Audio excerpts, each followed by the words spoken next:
Salut tout le monde, bienvenue sur les Engine Podcast. Vous avez vu aujourd'hui, on a un nouveau décor, une nouvelle maison, des nouvelles couleurs. Qu'est-ce que t'en dis, Julien? Comment ça va? Ouais, trop bien. Je suis trop content qu'on ait un peu un setup BFM TV.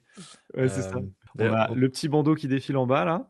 On a un... Bon, on va l'améliorer. Mais bon, c'était un petit projet fun sur lequel Julien a bossé cette semaine. T'as fait ça comment? ouais, Claude Code. Je me suis pas embêté. J'y connais rien en OBS, donc il a fait ça. Je vais donner des exemples de podcasts et puis il a répliqué. Ouais, c'est pas D'ailleurs, mal. on peut appeler d'ailleurs la chaîne Blef FM maintenant. Exact. Ouais, et en fait, toi, tu as fait sur Cloud Code, et là, pour moi, juste l'adapter au setup, puisque c'est moi qui fais les recordings en général. Moi, je l'ai juste mis sur curseur et je lui ai demandé de corriger deux, trois trucs, et c'était parti. Ça, c'est quand même, je dois dire, vraiment incroyable par rapport à il y a une année.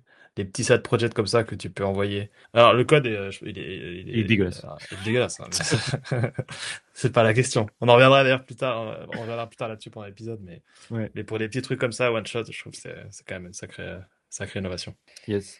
Aujourd'hui, on a un programme chargé. Le programme, c'est quelques petites news. Ensuite, on va regarder une audition de Arthur Mensch, CEO et cofondateur de Mistral, qui est passé devant nos chers députés à la commission des affaires économiques. On va regarder le début de la conf, et si on est emballé, on regardera la suite. Mais le début est hyper intéressant. Il dit des trucs que j'avais jamais entendus avant, et c'est assez intéressant sur le futur, l'économie du token, etc. Et après, ben, on a pas mal d'autres sujets, supply chain attack, layoff aux US, l'HTML versus Markdown. Donc vous l'avez dans le petit bandeau en dessous. Voilà.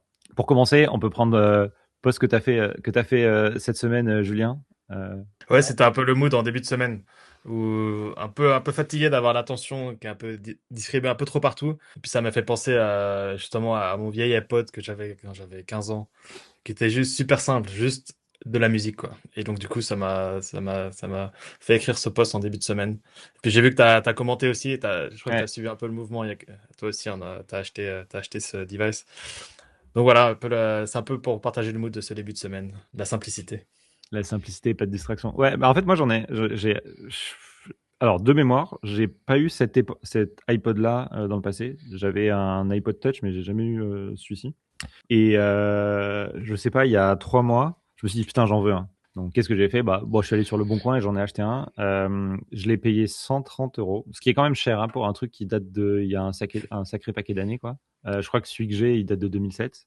Euh, donc Ouais, je- c'est quand même Apple, les produits Apple, ça dure dans le temps. Et il est quasi neuf. Honnêtement, il a juste quelques petites rayures sur le dos. Il faudrait que je le ramène la prochaine fois. Mais il est quasi neuf. La raison pour laquelle je l'ai acheté, moi, c'est que j'en ai marre de mon utilisation de Spotify. En fait, Mhm. je trouve que mon utilisation de Spotify, c'est j'écoute tout le temps les mêmes musiques. Et en fait, je me suis dit, bah, à écouter tout le temps les mêmes musiques, autant avoir un iPod sur lequel il y a les musiques et voilà, et arrêter mon abonnement sur Spotify, quoi. Et Euh, est-ce que c'est compatible avec iTunes toujours? C'est que je me posais la ouais, ouais. question. Ok. Donc en fait, quand tu le branches, il fonctionne toujours avec iTunes. Enfin, attends, est-ce que maintenant c'est iTunes? Ils ont mergé, ouais. Enfin, c'est plus iTunes, c'est genre Apple Music. Enfin, je sais plus trop l'app. Il y a une app d'Apple qui permet de faire les passages. Mais bon, ce qui s'est passé, c'est que je l'ai acheté. J'ai joué un petit peu avec. Et pour l'instant, il est posé sur un placard chez moi et je l'utilise pas. Ah, attends 10 ans, puis tu pourras le revendre 260. Non, mais j'ai toujours en tête. Franchement, quand j'ai vu ton post hier, j'étais en mode putain, c'est vrai, il faut que j'en fasse un truc. Et le truc qui est juste la limitation, et c'est qu'en fait, c'est pas sans fil les iPods. Mhm. Donc tu peux pas brancher des AirPods dessus. Tu ne peux pas utiliser des AirPods. Donc c'est par câble, mais bon, c'est pas trop le problème. Mais j'avais commencé à regarder des vidéos pour genre l'ouvrir et le transformer en sans fil, parce qu'en fait, tu peux changer la carte son Ouais. et faire que ça soit une carte son Bluetooth qui se plug à tes AirPods, etc. Bon, je suis tombé dans des loopholes, mais j'ai rien fait pour l'instant. Et après, il faut récupérer les sons aussi, non? Enfin, je sais pas comment.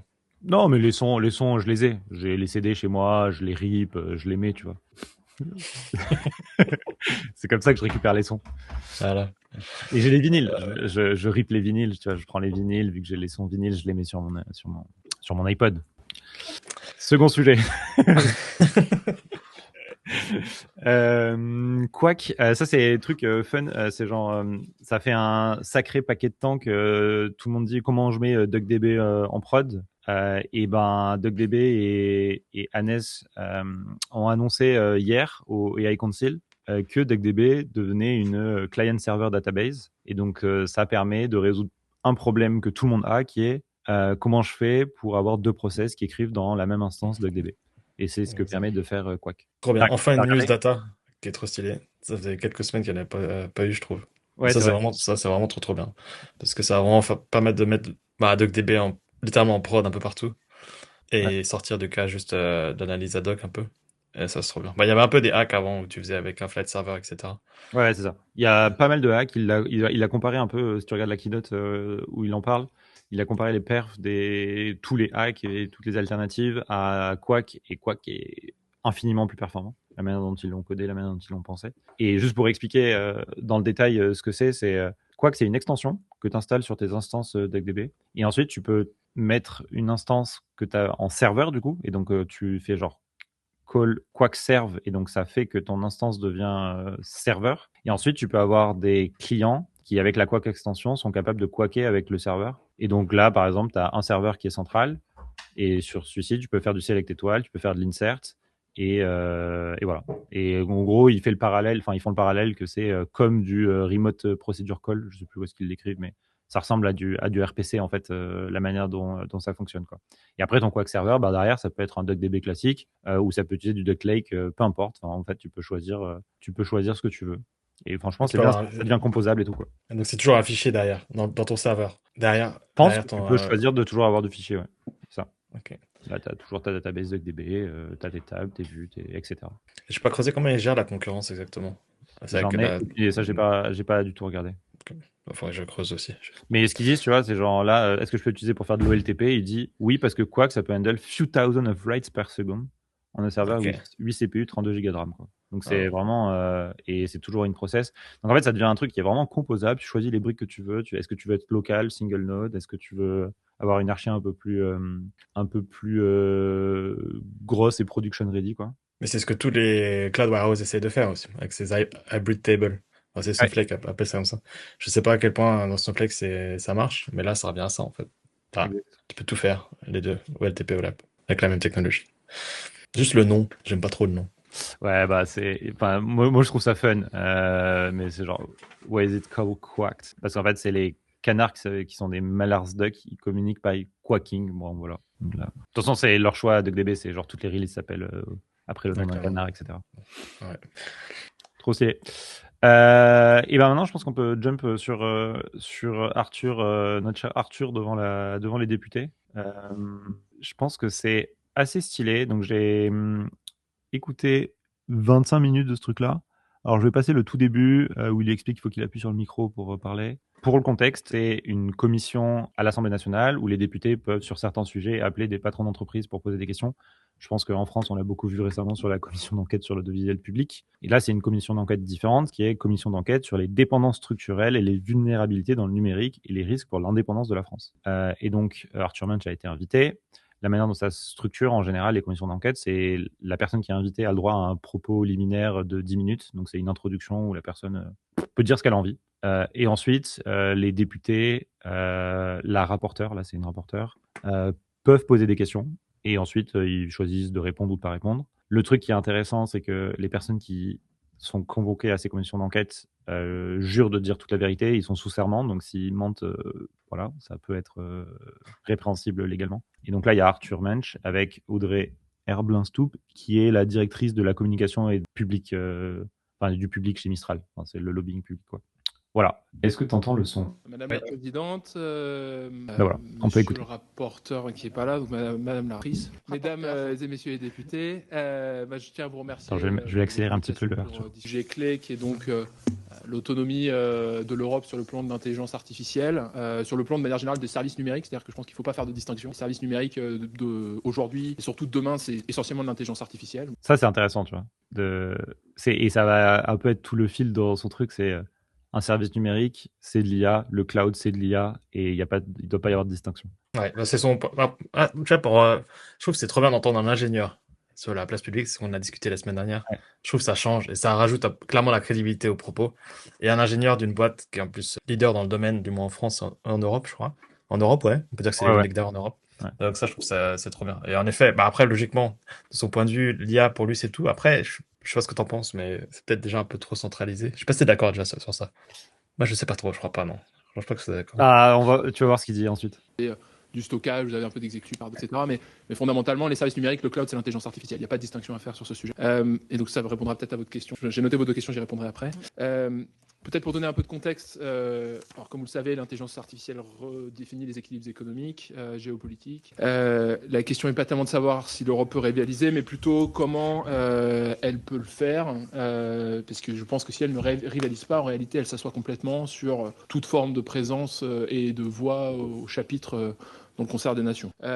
Donc la question c'est... Tu vois, là, il se place vraiment dans le futur, quoi. Genre, si on rivalise pas sur l'AI, on disparaît, quoi. Ouais. Peut-elle le faire sans dépendre d'acteurs extra-européens? La réponse est évidemment non. La question seconde, c'est peut-elle le faire en gagnant du levier sur ses fournisseurs, en gagnant du levier en tant qu'exportateur de technologie et en faisant en sorte de rééquilibrer les déséquilibres économiques qui sont déjà existants et qui vont augmenter? Je pense que la réponse est oui. Quelques éléments sur Mistral AI. Donc là, il va donner des chiffres, genre d'où est-ce qu'ils en sont aujourd'hui, et c'est intéressant. C'est une société qu'on a fondée il y a un petit peu plus de 3 ans, maintenant, donc le 28 avril 2023, avec comme intuition en 2023 que l'intelligence artificielle générative allait rebattre les cartes assez significativement dans le domaine des services numériques, allait changer assez profondément la manière dont l'économie fonctionne, parce que fondamentalement, ça déplace l'intelligence du travail vers le capital et vers les machines. On voyait en 2023, parce que nous, on a eu... Ça, j'ai vu que tu as une note de la tête, mais je pense que c'est important. Genre, ça déplace l'intelligence du travail vers le capital ou les machines, quoi. Enfin, c'est vraiment un gros point et c'est un discours aussi américain, quoi. Ouais, oui, mais ça a toujours été le cas hein, depuis Ouais. des centaines d'années. Quand on a inventé la machine à vapeur, c'était déjà le cas aussi. Ouais. Mais oui, là, c'est clairement un nouveau jump dans ce mécanisme. Ouais.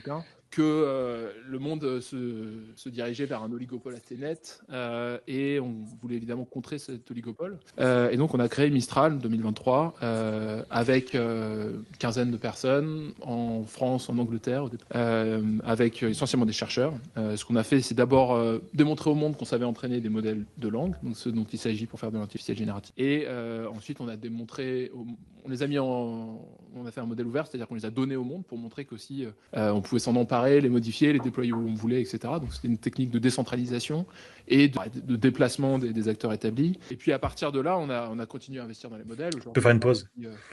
Pourquoi il n'y a personne? Ouais, bon, c'est les premiers commentaires ici. Si peu de députés pour un sujet si important, on est mal barré. C'est violent. Ouais, bah, c'est pas vrai. J'avais regardé, genre, les commissions d'enquête en général, il y a une trentaine de députés qui sont dedans, qui peuvent venir. Donc, en effet, là, il y en a pas beaucoup. Et en effet, c'est violent. Et bon, après, c'est souvent la critique, mais bon, ça, je sais pas trop, en n'étant pas dans le système de genre, tout le monde dit, ils sont sur leur téléphone, ils écoutent pas, blablabla, ou ils sont sur leur ordi. Je pense que quand c'est dans ces trucs-là, t'entends, quoi. Enfin, mais tu fais pas de l'écoute active, quoi. Mais oui, c'est violent. Surtout que là, pour le coup, je suis d'accord avec lui, c'est que c'est clairement un élément qui, niveau mondial, qui rebat un peu tout, quoi. Ouais. C'est-à-dire que de la même manière, si tu avais la machine à vapeur, que tu contrôles la machine à vapeur du 19e siècle, bah aujourd'hui, si tu as l'IA, bah, tu as clairement des effets de levier énormes, en fait. Ouais. Après, juste sur il y a personne, je trouve que c'est un tout petit peu juste populiste de dire, ah putain, il y a personne, ils écoutent rien, parce qu'en fait, le truc est enregistré, et à la fin, il y a un rapport qui sort. Donc, c'est juste qu'il y a personne pour poser des questions, mais potentiellement, les questions ont été envoyées à l'avance, ou les questions, elles sont rangées. Et en fait, les personnes, potentiellement, elles vont aller écouter, ou pas, hein, j'en sais rien, mais ils peuvent aller écouter l'audience, parce qu'en fait, tout est enregistré, quoi. Ouais, mais ça, c'est pour les députés qui sont hors commission d'enquête, quand tu es dans Mais la même ceux qui commission sont à la d'enquête. commission, ils peuvent l'écouter s'ils ont envie, mais ou pas, j'en sais rien. Ouais. Mais Ouais, ok. oui, c'est un bon point de pourquoi il y a personne, sachant que c'est un des patrons les plus importants sur ce sujet-là aujourd'hui. En France. En France, ouais, exactement. 1 milliard en fait cette année dans les sujets de R&D. Donc on investit très significativement. T'as entendu là? Il dit ils mettent 1 milliard cette année dans les sujets de R&D. 1 milliard en fait cette année dans le sujet de R&D. On investit très significativement, on construit des modèles, on est un des leaders sur les modèles ouverts qu'on peut modifier, qu'on peut déployer où on veut. Et on a tout un modèle économique qui est à la fois par-dessus, c'est-à-dire qu'on va apporter une plateforme de déploiement d'agents, de délégation de tâches à de l'intelligence artificielle. On va créer des applications métiers au contact de nos clients, qui sont des entreprises en général, des grosses entreprises. Et puis on a un modèle économique qui est amont, c'est-à-dire qu'on héberge également les modèles, on les met sur des machines et on les fait générer ce qu'on appelle des tokens, qui est l'unité économique de l'intelligence artificielle. C'est-à-dire qu'on entraîne des modèles qui génèrent des séquences. À partir de ces générations de séquences, on va prendre des actions, on va exécuter des choses, on va réfléchir. Ces séquences, elles sont faites de ce qu'on appelle des tokens, qui sont, c'est des chiffres, c'est des chiffres entre 0 et 65 000. Et Alors, la vulgarisation, je trouve qu'elle est plutôt bien faite d'ailleurs. Ouais, et là, déjà, je trouve que c'est déjà super intéressant. Parce qu'en gros, l'argent ne vient pas des tokens dans tout son discours. Genre, tout l'argent qu'on a investi, c'est pour entraîner des modèles, les héberger, et ça, il n'y a aucun chiffre d'affaires qui est tiré de ça. Le seul chiffre d'affaires qu'ils arrivent à faire, c'est en customisant et en déployant à l'intérieur des entreprises. Et en fait, du coup, ça va être intéressant de mettre ça en parallèle avec les contreparties aux États-Unis, OpenAI et Anthropic, qui eux vendent des tokens aujourd'hui. Ouais. Et eux, Mistral, ils vendent pas de tokens, ils vendent de l'implémentation. Et ça, je trouve déjà, c'est une différence assez intéressante. Mais d'ailleurs, Anthropic est en train de changer ça. Anthropic est en train de faire des verticales. Ouais. Parce qu'ils veulent vendre de l'implémentation et plus du token. Ils en parlent un peu plus tard aussi, mais en gros, ils vendent de l'implémentation. Donc, ils vendent ce truc de service en forward deploy engineer, etc. Et ils vendent leur modèle sous licence. Parce qu'en fait, c'est ça, Mistral, ce qu'ils permettent de faire aussi en ayant l'open source, en ayant ces gros contrats avec les entreprises. Ils disent aux entreprises, bah, vous avez votre propre cloud, moi je vous donne mon modèle, vous vous débrouillez avec et je vous vends une licence de ce modèle-là. Tu vois, c'est aussi une autre manière. Et donc en effet, tu le vends pas à l'usage, tu vends ou peut-être qu'il y a de l'usage dans la licence, mais ils vendent des licences sur les modèles aussi. Mais c'est des modèles fine-tunés parce que le modèle générique, il est open source, non? Ou pas. Bah, imagine, tu vois, genre t'es l'armée et tu veux pas que ça aille sur l'infra de Mistral pour faire ton inférence, bah tu donnes une image Docker du modèle, je caricature, et ils le déploient chez eux, quoi. C'est des chiffres entre 0 et 65 000. Et donc on génère ces tokens pour nos clients en les hébergeant, on transforme des électrons en tokens. Voilà, et ça, là, c'est un gros truc de son truc. Nous, on transforme des électrons en tokens. Enfin, genre, il va dans ce parallèle-là et il va le filer beaucoup.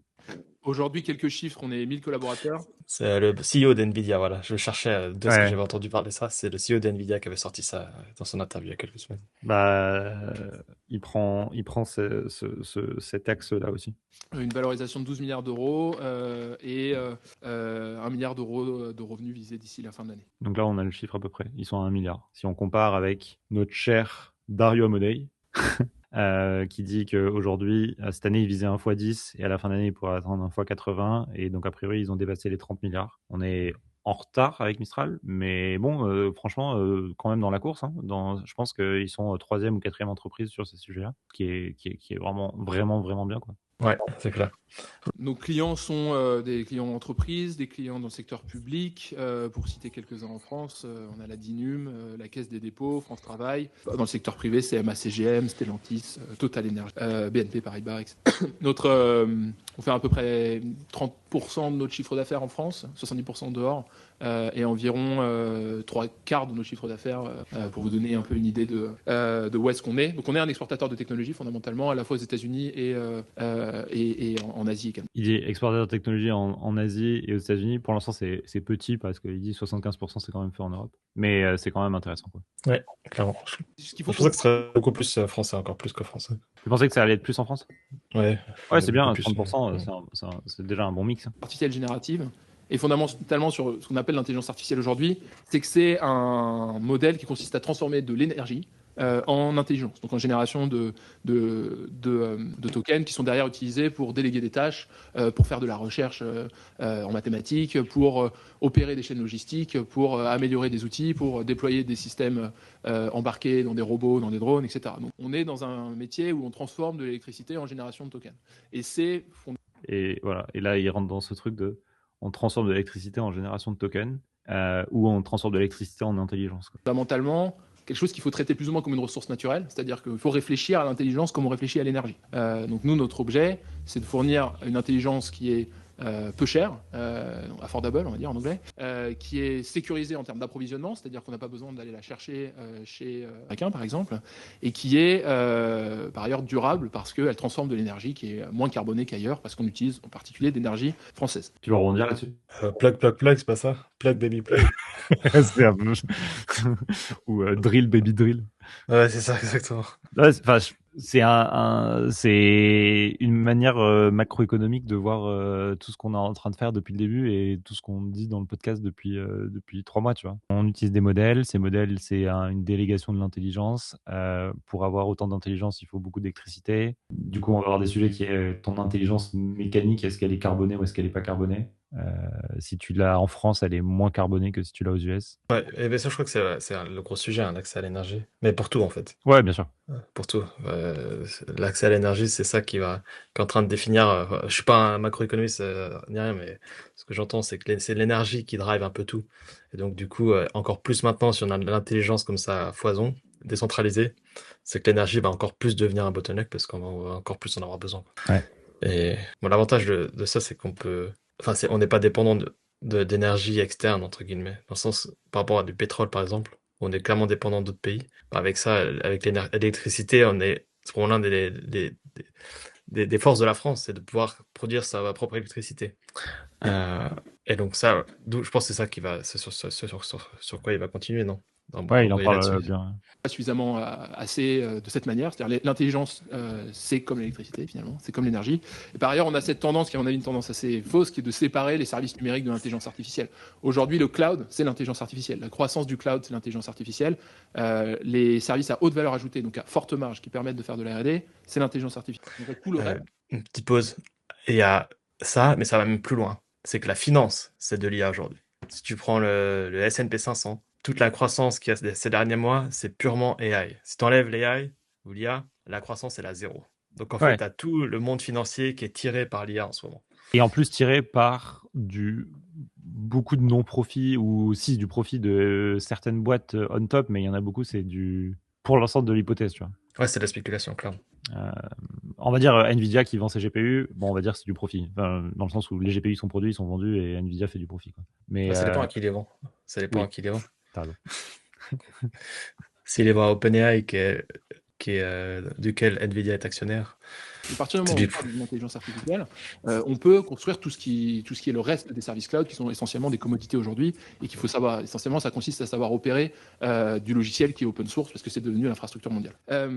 Nous, notre objectif, c'est évidemment d'ancrer cette chaîne de valeur. Donc, je dirais, là où on est dans la chaîne de valeur, c'est entre l'opération cluster et l'opération des serveurs jusqu'à la création des applications métiers. Je pense que c'est une unité atomique de la chaîne de valeur qui va du de la construction de semi-conducteurs, donc de ASML par exemple, cette entreprise qui est un de nos clients qui fait de la lithographie, jusqu'à le déploiement dans les entreprises. Donc là, ce qu'ils disent, c'est qu'ils veulent faire tout, quoi. Bah oui, ça c'est. Ouais, exactement. J'ai une question concernant l'hosting des modèles. Toi, dans les boîtes que tu fréquentes, est-ce qu'il y a beaucoup de gens qui hostent eux-mêmes leurs modèles? Est-ce que tu vois ça? Ou c'est globalement un service qui est externalisé dans les entreprises?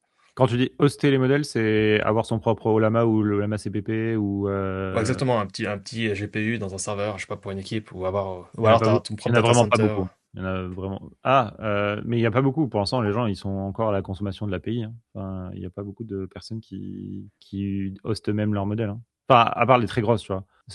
Lesquelles je pense là qui sont publiques, c'est genre La Poste, par exemple, qui a signé un contrat avec Mistral, les organisations publiques qui ont des Mistral ou des modèles déployés en interne, mais toutes les scale-up, enfin tout ce qui n'est pas genre très très grosse entreprise, il n'y a pas. Hein. Il n'y a personne. Ouais. Et même, c'est-à-dire que même ces grosses entreprises aussi, elles externalisent ça à Mistral, alors probablement sur leur propre serveur. C'est toujours quelque chose qui est externalisé. Ouais. J'ai l'impression. Et tu vois, genre aujourd'hui, mais parce que en fait, c'est une question aussi de commodité. C'est genre, c'est tellement simple. Et je mets entre guillemets quand même de utiliser Bedrock, Vertex ou Azure Foundry. Qu'en fait, tu cliques sur un bouton, tu as à peu près le modèle qui est déployé et un modèle frontier, tu vois, versus aller chercher un GPU, démarrer, mettre au lama, qui est aussi simple, hein, mais ça demande un peu plus de travail, je pense. Moi, je trouve le problème avec ça, c'est que juste le coût d'accès à une flotte de GPU pour hoster Kimi, etc., c'est 200 000 balles. Et après, tu l'as 24 heures sur 24. Donc, c'est-à-dire qu'il faut que tu aies 200 000 balles de CAPEX à amortir. Donc, du coup, tu as besoin d'un certain usage. Et du coup, que c'est une startup, Ouais. en fait, c'est le coût d'achat des GPU vs ce que tu en as besoin en termes de tokens qui est prohibitif. Ouais. Il faudrait partager à plusieurs, mais bon, ça devient compliqué. C'est-à-dire que le cloud et les Après, tu peux louer des GPU, enfin, genre, tu peux louer des serveurs avec GPU. Mais Ouais, mais du ça coup, coûte trop cher, justement. À l'heure. Par exemple, moi, ça vaut pas le coup de louer un GPU. Oui, pour toi en individu, oui, mais pour une Ouais. boîte qui a un certain nombre de devs, je pense que l'équation économique peut se poser. Le problème, je pense, aujourd'hui, c'est que les modèles sont à chier encore par rapport à ce que tu as en API frontier level, tu vois, pour coder. Ouais, non, oui, ça dépend. Tu vois, Pour 100%, pour pour faire des 100%, oui. apps produits, je pense qu'il n'y a pas de problème. Tu vois, genre nous, dans Nao IDE, l'autocomplete, c'est un modèle qu'on héberge nous-mêmes, tu vois. Et honnêtement, il supporte des centaines de users qui peuvent type de l'autocomplete sans trop de problèmes. Il y a quand même du taf à faire, tu vois, pour faire du reasoning et de l'agentic coding à discuter. Mais c'est le truc dont on parle depuis plusieurs semaines. Ouais. Moi, je suis persuadé que les modèles Qwen, etc., ce que j'ai commencé à faire, c'est que si tu leur donnes des tâches très précises, Ouais. rien que les bug fixes et quelque chose comme ça marche très bien. Pour les grosses features, là, tu mets un peu de reasoning, des gros modèles, Frontier.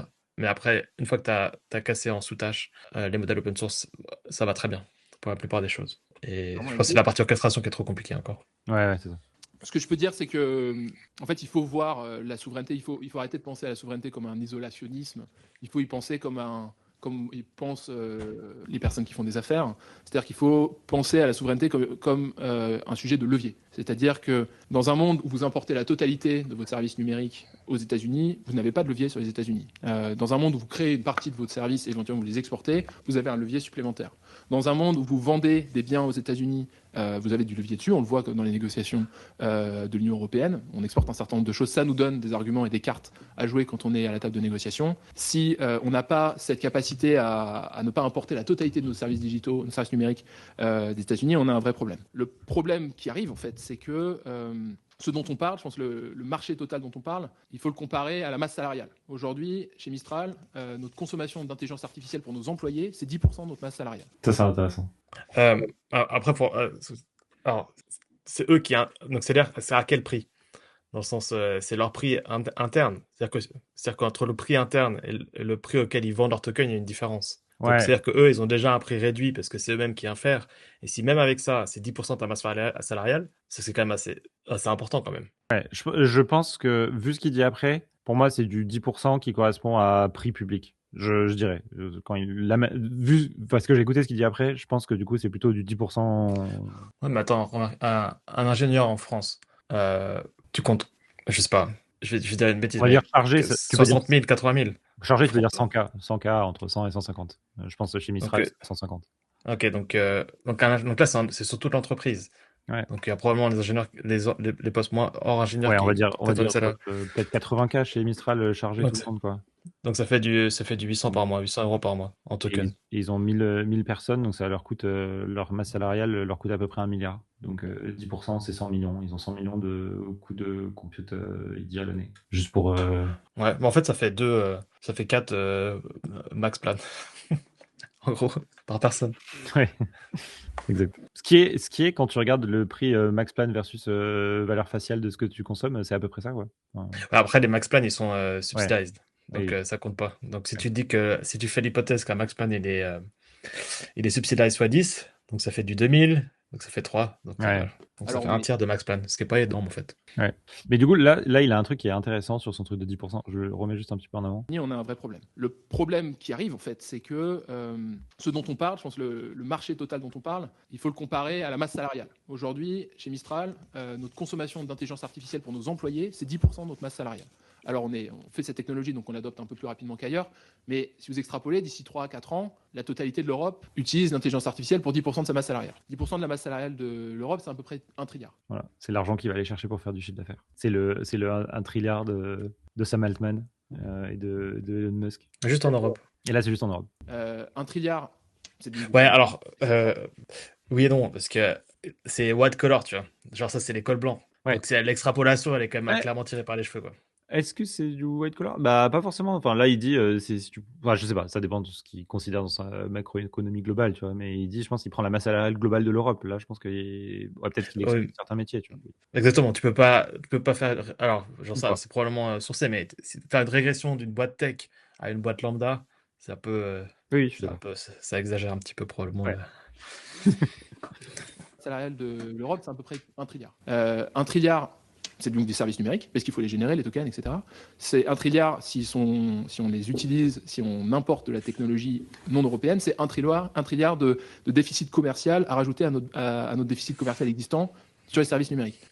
C'est 1 trilliard qui repart ailleurs pour être investi en R&D et qui n'est pas réinvesti en R&D en France, donc en France ou en Europe. Donc ça, je pense que c'est un point très important, c'est qu'il faut réfléchir à ce sujet de souveraineté d'un point de vue macroéconomique. C'est un sujet macroéconomique essentiel et je pense dont on ne prend pas, dont on ne réalise pas la teneur. Donc ça, c'est un premier sujet. Il y a évidemment un sujet de sécurité économique, c'est-à-dire que quand vous savez déployer de l'intelligence artificielle, vous voulez dans des services essentiels, vous voulez vous assurer qu'on ne puisse pas couper l'accès aux services, qui en fait est assez peu théorique, on l'a vu à différents endroits.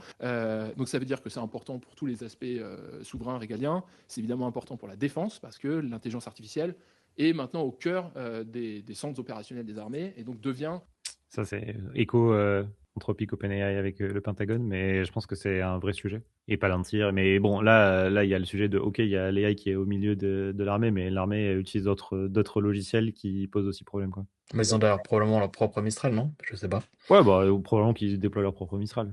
Oui, ou d'autres modèles, on sait pas. Enfin, je veux dire, dans le sens, ils développent déjà leur propre modèle hors Mistral, enfin leur propre Mistral, au sens leur propre Mistral, startup Mistral en interne, depuis déjà plusieurs années. Dans l'armée?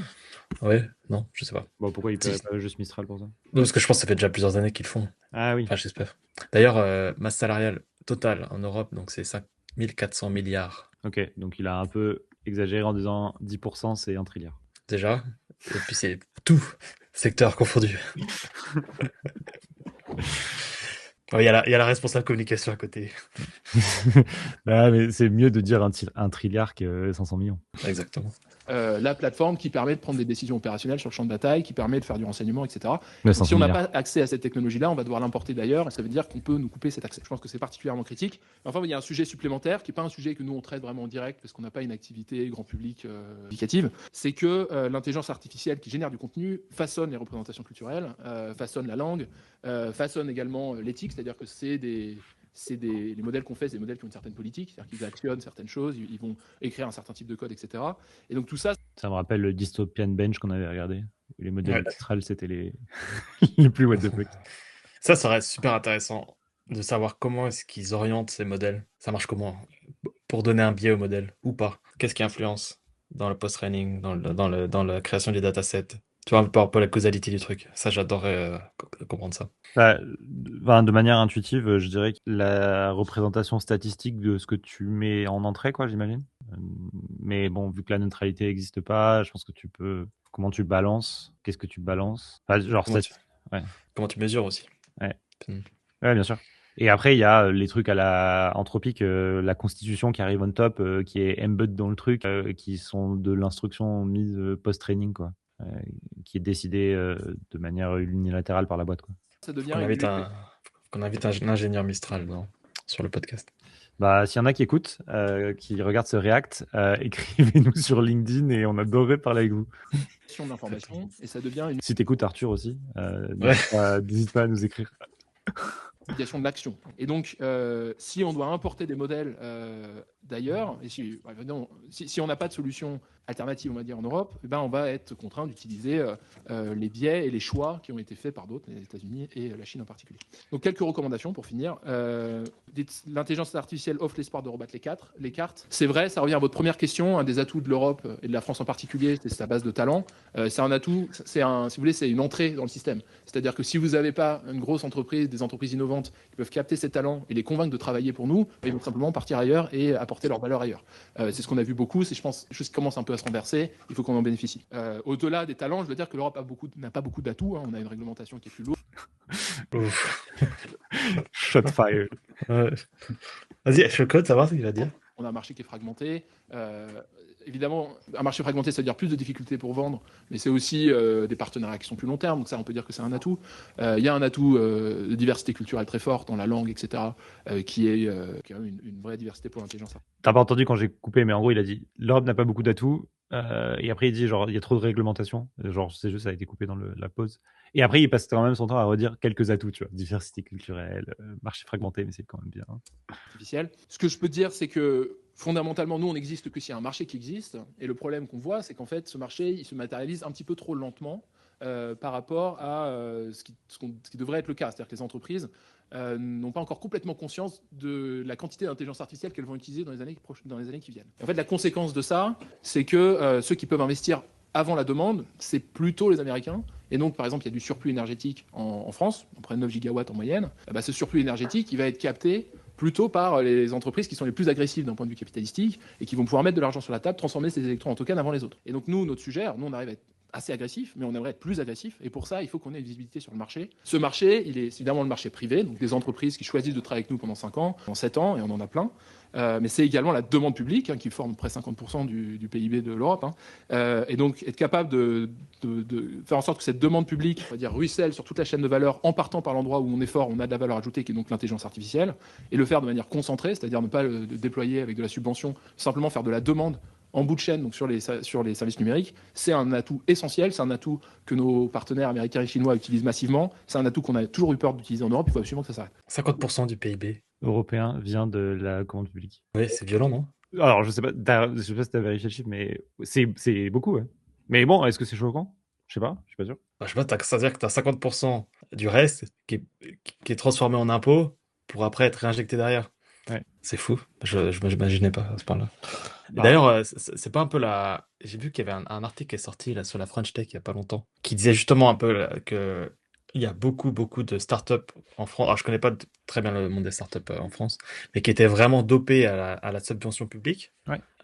Et que du coup, le modèle était pas forcément très viable et ça commençait un peu à se ralentir. Toi qui es dedans, est-ce que tu vois ça ou pas?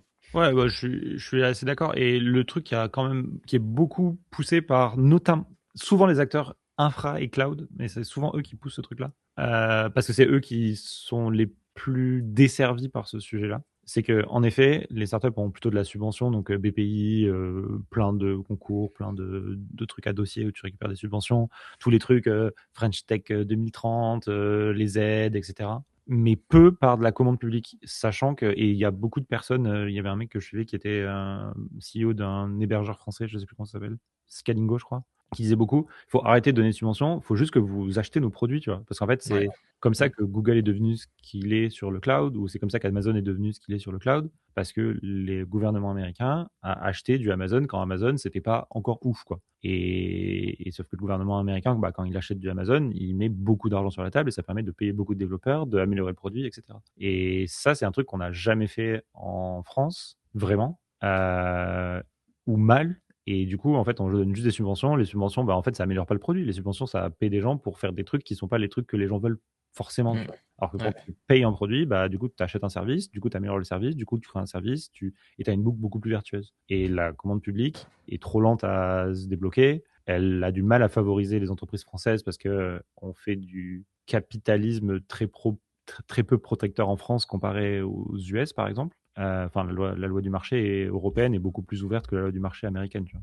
Il y a le même problème en Suisse, où il y a beaucoup de cloud providers locaux qui se plaignent de ne pas avoir assez de commandes publiques. Et en effet, pas souvent de subventions, mais vraiment de commandes. Même si les produits sont moins bien, parce que c'est ce qui permet, comme tu dis, c'est ce qui permet d'améliorer les produits.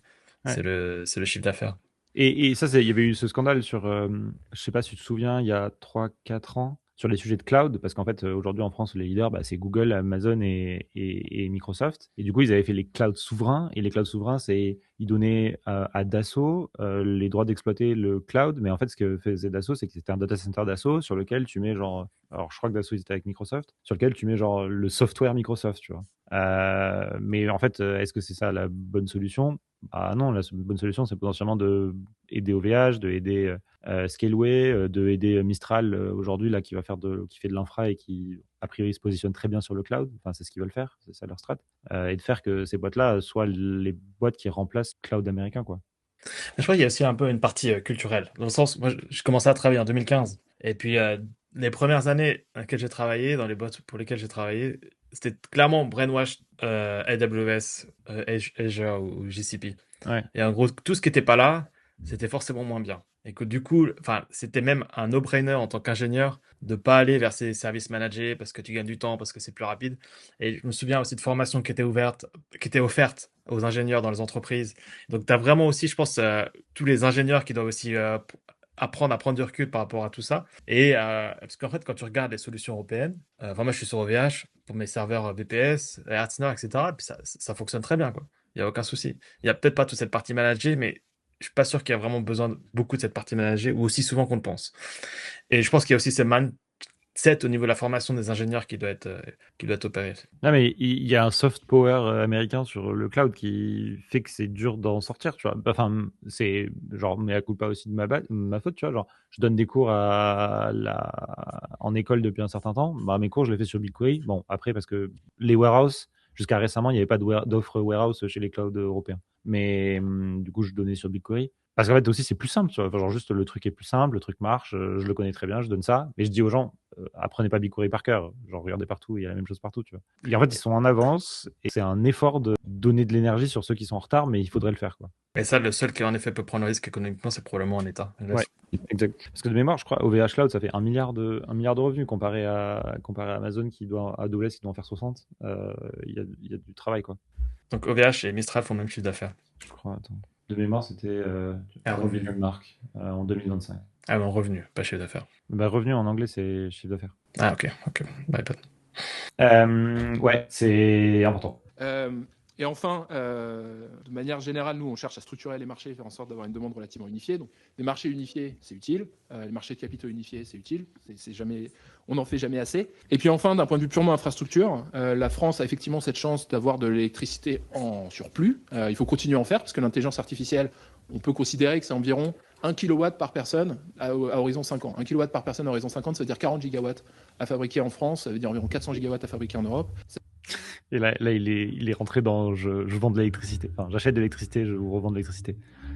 Donc, ce qu'il dit, c'est. Enfin, il a dit 1 kilowatt par personne. Pour la France, ça demande 40 gigawatts de faire de l'intelligence artificielle. Donc, ce qu'il dit, c'est 40 gigawatts de puissance il faut pour l'intelligence artificielle juste en France. Et toi, tu regardais, Julien, on en produit combien aujourd'hui en France? 63. On a une puissance installée de 63 en nucléaire, avec le En nucléaire. Ok, Donc si tu prends tout ensemble, tu arrives à un peu plus de 100 gigawatts. ok. Donc, ça, c'est la puissance instantanée à tout moment disponible, quoi. Exactement. Ok. Donc, ça veut dire que si on va sur la prédiction on donne 1 kilowatt par personne en France, ça fait 40 gigawatts. Ça veut dire qu'on a quasiment tout le parc nucléaire qui est utilisé pour juste faire de l'intelligence artificielle. Ouais, exactement, 2 tiers. Enfin, 2 tiers. Ok. Ouais, ça monte l'échelle. Oui. Mais c'est bizarre de parler en puissance installée et pas par Eh, unité de temps. Ouais, mais je pense qu'il y a deux choses. Là, lui, ce qu'il dit, c'est en fait, tout le monde travaille. Du coup, vu que tout le monde travaille, tout le monde a besoin de sa puissance d'intelligence artificielle associée à côté de lui. Donc, il faut de la puissance instantanée. Parce qu'en fait, tout le monde va utiliser de l'IA. Je pense que c'est ça le Ouais, raison. mais quand tout le monde travaille, c'est là où il y a plus de puissance disponible avec le solaire, etc. Oui, en Donc, plus. Ouais. peut-être qu'on aura un prix du token par heure, comme l'électricité. Token le jour, token la nuit. Exact. En Europe. Particulièrement en France, quoi. Mais du coup, les ingénieurs feront des night shifts. Ouais. Ah bah non, mais si c'est 10% de ton salaire. Mais bien sûr, bien sûr. Tu sais que, genre, je m'étais dit, comme phrase d'introduction du podcast aujourd'hui, on pouvait dire, genre, comment ça s'est passé ton retour à l'usine aujourd'hui? Parce qu'en fait, on est un peu à l'usine en ce moment, avec les LLM, tu vois. Ah, clairement. Encore une semaine à l'usine? Encore une semaine à l'usine. Ça veut dire environ 2 trilliards d'investissements à faire. Donc il faut vraiment avoir... on peut dans les chiffres. Après, le truc, sort tous ces trucs de tête et là, il est en mode putain, mais c'est vrai, j'ai dit de la merde. C'est fun. C'est-à-dire, pardon, 20 trilliards. C'est 20 trilliards de déploiement. Donc ça veut dire qu'il faut... ça veut dire qu'il faut en avoir conscience et il faut construire de l'électricité, mais surtout il faut faire en sorte que les électrons soient transformés en des tokens avec des entreprises européennes. Et alors, pour construire 400 gigawatts en Europe, il faut accélérer les projets, donc ça veut dire qu'il faut des permis plus rapidement. Il faut une notion de réservation aussi des capacités énergétiques. Voilà. Et ensuite, sur votre deuxième question, je pense que je l'ai un peu traité. Au-delà de l'IA, les services numériques. Alors oui, vous pouvez faire des database managés, vous pouvez faire de l'hébergement, vous pouvez faire des machines virtuelles, etc. Ça, c'est des services qui ont une marge extrêmement faible. Vous ne pouvez pas construire un business à l'échelle en partant d'un endroit où la marge est faible. Si vous voulez construire un business à l'échelle, vous partez de l'endroit où la marge est importante. Bah, AWS, c'est pas un énorme business, c'est incroyable. Ouais, mais je pense que là, ce qu'il dit, c'est aujourd'hui, si je veux gagner sur le cloud, je peux pas commencer en faisant des databases. Il faut plutôt que je parte de l'IA qui a une très grosse marge. Valeur ajoutée. Et qu'ensuite, je rajoute mes databases comme produits connexes, quoi. Mais en effet, je pense que AWS, c'est le cas. Mais la raison pour laquelle chez AWS, ça a probablement marché, c'est parce qu'AWS avait beaucoup de data centers pour faire fonctionner leur service. Et du coup, pour eux, les computes coûtaient pas cher parce qu'en fait, c'était un produit connexe de l'autre truc à côté. Je pense que si tu démarres aujourd'hui en data center et que tu vends juste pour faire du compute ou de la database, ça va être dur de compete avec les autres parce qu'en fait, tu peux pas faire beaucoup de marge au-dessus du prix du compute que tu vends, je pense. Enfin, j'en sais rien, c'est ce que je Non, mais pense. c'est-à-dire que les marges du token, d'ailleurs, ce que j'avais commencé à regarder, en fait, c'est gigantesque. Quand tu arrives à vendre du token, c'est-à-dire que tu arrives à avoir assez de demandes. Les marges, c'est violent. Surtout si tu caches bien tes trucs, Ouais, c'est ça. t'as Si des taux t'es de marge qui effectivement, sont incroyables. si t'es chez Google et que tu as des TPU, enfin, où tu as réussi à avoir des puces qui sont efficientes pour ça. Ouais. C'est le code start qui est dur dans ce business de token. Et ensuite, une fois que vous êtes suffisamment gros, vous utilisez une partie de votre R&D, mais même pas besoin d'être grande, pour aller créer tous les services commodity. Si vous partez de l'endroit où en fait la marge est faible et vous n'avez pas de volume, si vous avez ni volume ni marge, vous n'avez aucune chance d'arriver à l'échelle. Donc soit vous êtes à un endroit avec faible Ouais. volume, haute marge, soit vous avez faible marge mais gros volume, c'était la stratégie chinoise et vous remontez la chaîne de valeur. Mais si vous avez un endroit où vous avez une haute marge et pas beaucoup de volume au début, vous ne pouvez faire que descendre la chaîne de valeur. Donc je pense que ça, c'est vraiment important à prendre en compte. Il faut partir des services haut niveau, redescendre aux services bas niveau, parce que ceux-là ont moins de marge. Et donc c'est comme ça que nous, on approche le problème d'un point de vue. Ouais. Ouais, c'est intéressant en effet. Ouais, ok. Mais- Ouais, c'est super important. Et là, je laisse juste cette question-là. Ta réponse, parce qu'elle était intéressante. Et après, je pense qu'on peut s'arrêter là, parce que sinon, on en a pour encore 2 heures, je pense, de view de Arthur. Peut-être qu'on pourra le faire une autre fois. Dites-nous en commentaire si vous voulez qu'on fasse la suite. Mais vous pourrez aller voir la vidéo vous-même. Parce que c'est quand même. Vu qu'on fait les pauses, ça prend du temps. Une des cœurs des enjeux, peut-être commencer par des questions vraiment de base. Typiquement, aujourd'hui, vous avez beaucoup parlé en token. C'est quoi finalement le coût de revient d'un token? Ça, c'est intéressant. Et bon, Ouais, pas très vraiment. bonne question. Très bonne question. C'est l'unité économique de l'intelligence artificielle. C'est quelque chose qui se facture en millions de tokens. C'est-à-dire, 1 million de tokens sur un de nos modèles, par exemple, ça va être 1 euro. Donc vous m'envoyez 1 million de tokens, moi je vous génère 1 million de tokens grâce à ça. Vous allez me payer 1 million d'euros pour l'entrée, 1 euro pour l'entrée, 3 euros pour la sortie. Donc c'est et un token, qu'est-ce que c'est un token? C'est quelques lettres dans un mot.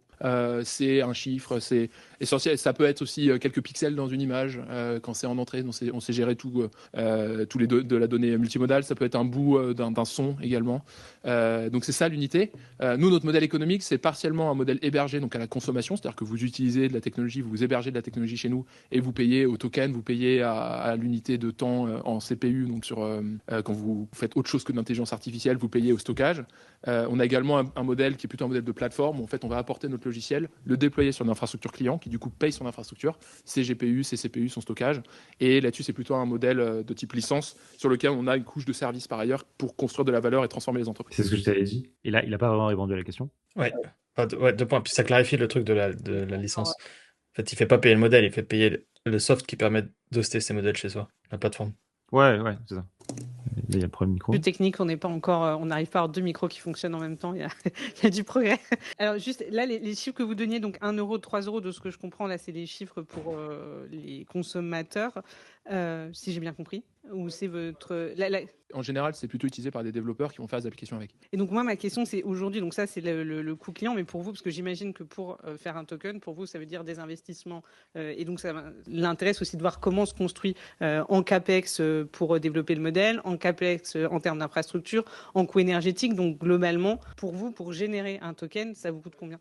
Et c'est ouf que. Enfin, c'est trop bien la France pour ça, parce que ça, à mon avis, c'est pas des trucs que tu as envie de rendre public quand tu as une boîte d'IA. Genre, combien ça vous coûte de. Ouais, clairement pas. Non, clairement pas. Et d'ailleurs, c'est la plus grosse attente des IPO d'OpenAI et d'Anthropic pour savoir exactement combien ça coûte de générer un token.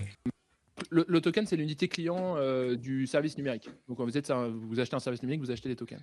L'unité pour nous et la manière dont nous on finance nos projets, etc., c'est plutôt le mégawatt. Le mégawatt, c'est l'électricité qu'on va transférer en intelligence. Un mégawatt, alors je vais vous donner en gigawatts, parce que je connais bien les chiffres en gigawatts. Quand vous investissez et vous créez un data center, vous mettez donc, des cartes graphiques qui vont vous permettre de générer des tokens quand vous hébergez le modèle.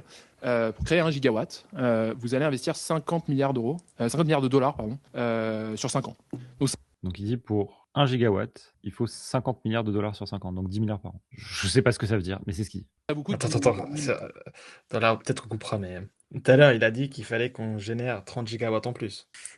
Oui. C'est bien ça? Donc, 30 Non, il a gigawatts, dit que pour l'Europe, il fallait 400 gigawatts tout à l'heure. mais juste pour la France. Pour la France, 40 Et- gigawatts, il faut. 40 gigawatts. Et donc là, il faut qu'ils construisent. Et il a dit c'est 50 milliards sur 5 ans. 5 ans, donc c'est 10 milliards par an. Donc il faut investir 400 milliards par an. Oui. C'est quoi le budget de l'éducation nationale? C'est 300 63 milliards. Ah, ok. Cool. Bon, après, alors ça, c'est un peu le trick en France, mais ça comprend les retraites des profs. Mais si on enlève les retraites, je crois que c'est 30 milliards. Donc il faut investir 10 fois l'éducation nationale tous les ans. 50 milliards bref. d'euros, 50 milliards de dollars, pardon, C'est pas mal. sur 5 ans. Donc ça vous coûte 10 milliards par an, à peu près. Avec ça, bon, je vous donne un peu les marges.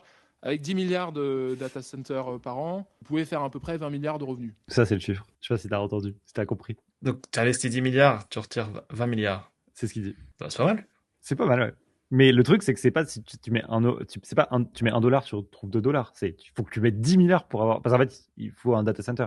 Si t'as pas l'échelle, ça marche pas. Donc c'est genre vraiment, si tu mets 10 milliards, t'as 20 milliards. Mais la question, c'est l'amortissement aussi. Oui. C'est-à-dire que tu as 10 milliards en année 1, mais tes GPU, au bout de 2-3 ans, ils sont morts. Ou pas, on Donc, sait pas encore. Ouais, ça, on sait pas encore. Ça fait un peu yo-yo. Il y a des moments, il y a eu des études qui disaient ça les défonce, et il y a des études qui disent non, ça va.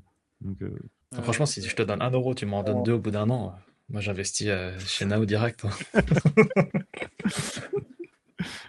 En tokens. Donc, vous pouvez vendre 20 milliards de tokens. Si vous faites les choses correctement, si vous êtes à peu près à l'échelle, 1 giga, c'est à peu près à l'échelle. Donc c'est à peu près ça. C'est-à-dire que vous avez 50% de marge brute entre le service numérique et les investissements que le fournisseur de services numériques fait.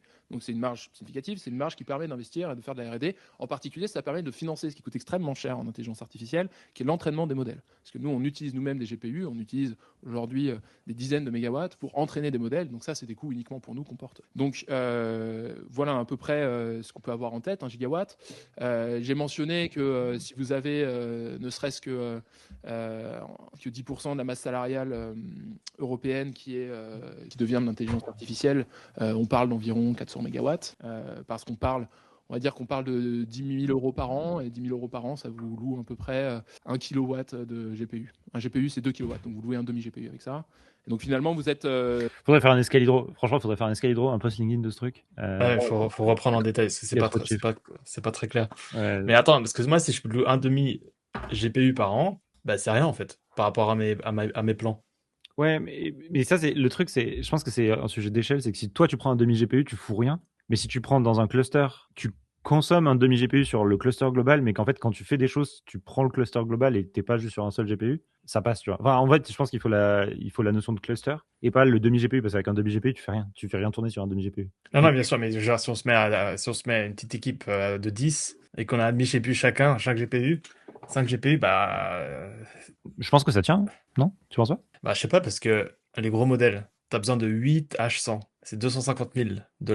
Si tu les achètes, faire. mais si tu les loues, c'est 8 H100, c'est genre 8000 balles. Même pas. Par mois. Ah, bah, du coup, ouais, bah, ouais, ça, c'est clairement un truc à étudier. Mais il faut qu'on fasse un escalier. Moi, je paye des GH200, 500 balles par mois. Ok. Mais ouais, il faut poser les équations. Je pense qu'on peut s'arrêter là sur ce que nous raconte notre cher Arthur, parce que sinon on est parti pour longtemps. Donc on va s'arrêter là sur l'audience de Arthur. Je pense que je regarderai la suite, et s'il y a d'autres trucs, on pourra le faire dans un autre épisode où je vous invite à aller regarder notre cher Arthur. Sinon, hot news lié à Mistral, c'est qu'il y a eu une supply chain attack cette semaine. Enfin, il y en a eu 2. Il y a eu Mistral et Tanstack. Alors, la Mistral, je sais pas, j'ai pas trop regardé ce que c'est, mais en gros, c'est la version 2.4.6. Dans le transformer.pyz, il y a quelque chose de malveillant.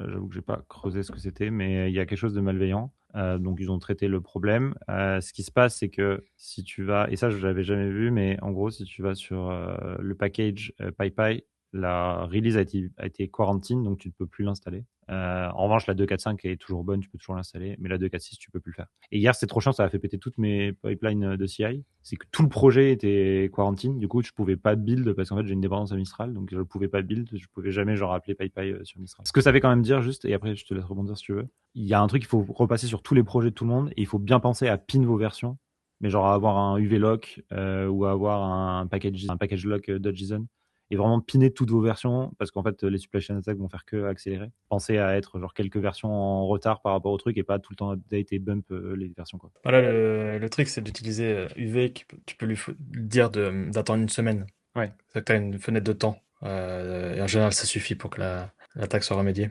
Mais ouais, mais c'est clairement un gros sujet, hein, ce supply chain attack.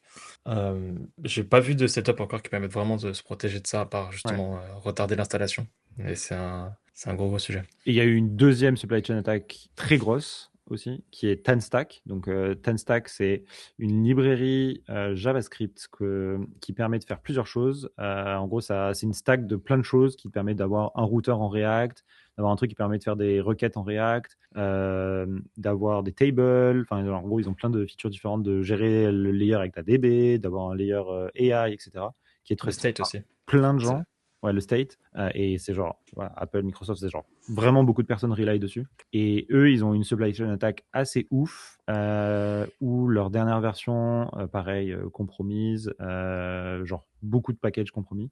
Et en fait, ce qui s'est passé, la dinguerie, c'est il y a une faille sur les GitHub Actions. Et en fait, ce qui s'est passé entre les lignes, c'est il y a un attaqueur qui a forqué le repo, qui a brute forcé un truc, et en fait, en brute forçant le truc, il a réussi à accéder au cache de la GitHub Action, et donc il a pu publier sur le NPM de TanStack une version malicious en faisant une attaque sur la GitHub Action. Mais en n'étant pas sur le repo TanStack, en gros, il n'a pas contribué au repo TanStack, il n'a pas attaqué un contributeur. C'est juste en attaquant le cache des GitHub Action, il a réussi à trouver en gros le token NPM.js pour publier comme si c'était TanStack, quoi. Du coup, le problème, il vient de GitHub, alors, non? Ouais, la faille, c'est une faille a priori connue chez GitHub, si je dis pas de conneries. Voilà. Et ça, tu vois, genre c'est read payload GitHub Action Runner Process Memory, extract every secret, et du coup, il a réussi à choper le secret de TanStack. Donc voilà. Donc il y a eu cette supply chain là supplémentaire cette semaine. Je pense que ça ne va faire que continuer. Donc il va falloir s'habituer. Surtout avec Mythos. Mythos. Et d'ailleurs, OpenAI, ils ont sorti leur propre version de ce truc-là, et OpenAI, ils l'ont donné à des entreprises européennes, là où Anthropic ne l'a pas release à des entreprises européennes. Ouais, très bien. Voilà, je pense que c'est tout pour cette semaine. Hein. Bah ouais, c'est déjà un bon épisode pour ce nouveau setup Ouais. BFM. Donc, faites-nous des retours, dites-nous ce que vous en pensez. C'est toujours super intéressant d'avoir des feedbacks. Voilà, et n'oubliez pas, vous pouvez écouter aussi le podcast si vous voulez pas la vidéo sur Spotify, Apple Podcast et Deezer. Voilà, je pense qu'on va s'arrêter là. Cool. Je te souhaite une bonne journée, Julien. Merci, bonne journée et à à très plus. vite. Salut. Ciao.